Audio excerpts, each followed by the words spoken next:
India गठबंधन और NDA गठबंधन के बीच बिहार में अब तीसरे मोर्चे की भी कवायद होते हुए दिख रही है।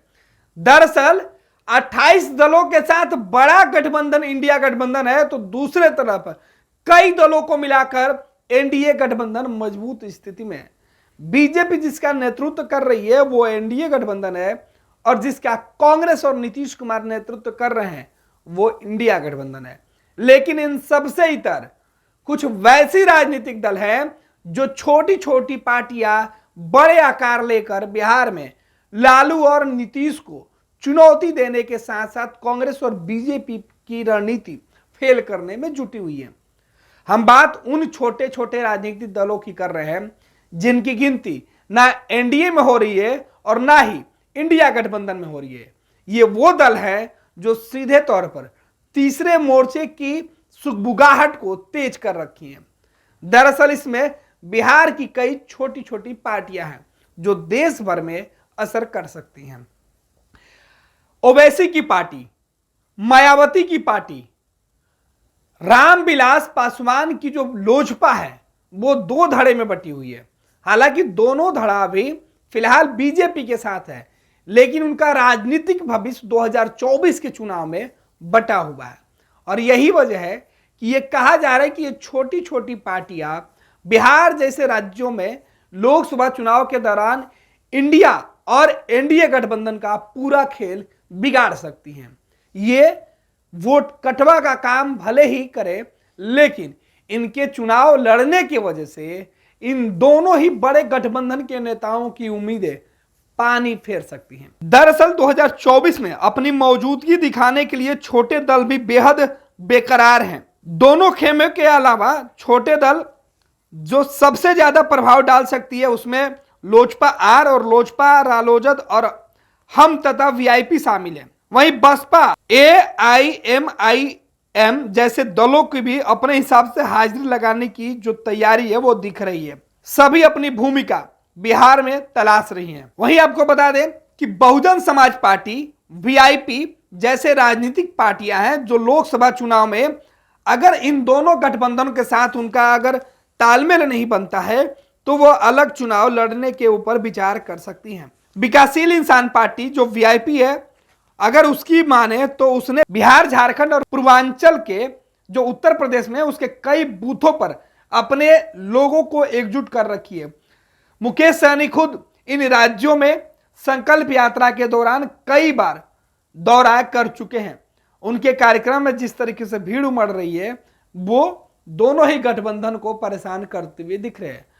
मायावती इस पूरे मामले में चुप हैं, लेकिन उनके अलावा जो बिहार की अन्य राजनीतिक दल हैं वो भी मजबूत स्थिति में हैं।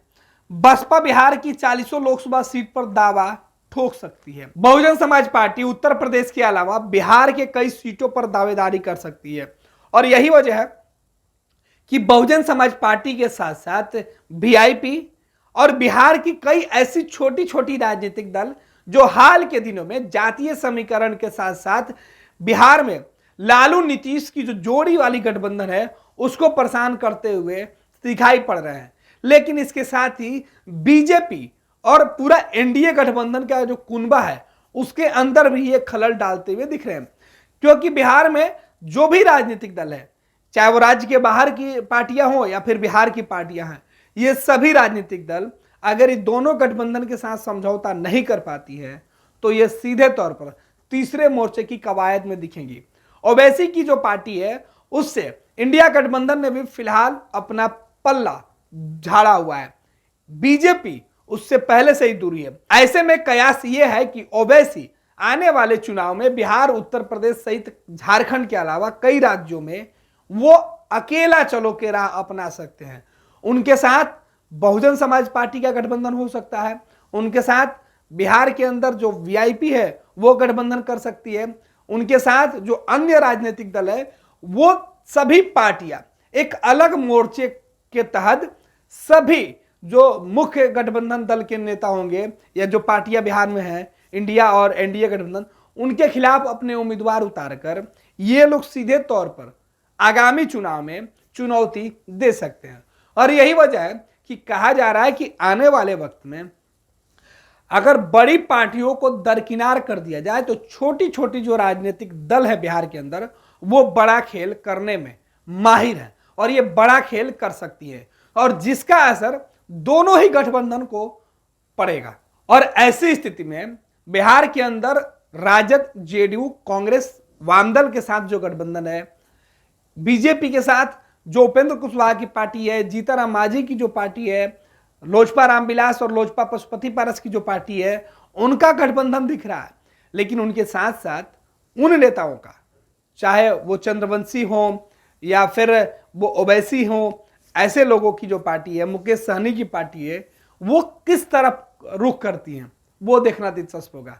अगर ये पार्टियां अगर आपस में, चाहे बहुजन समाज पार्टी की बात कर रहे हैं, अगर आपस में ये लोग तालमेल कर लेते हैं और आने वाले वक्त में तीसरे मोर्चे की सुगबुगाहट तेज जाए तो कोई हैरान करने वाली बात नहीं होगी।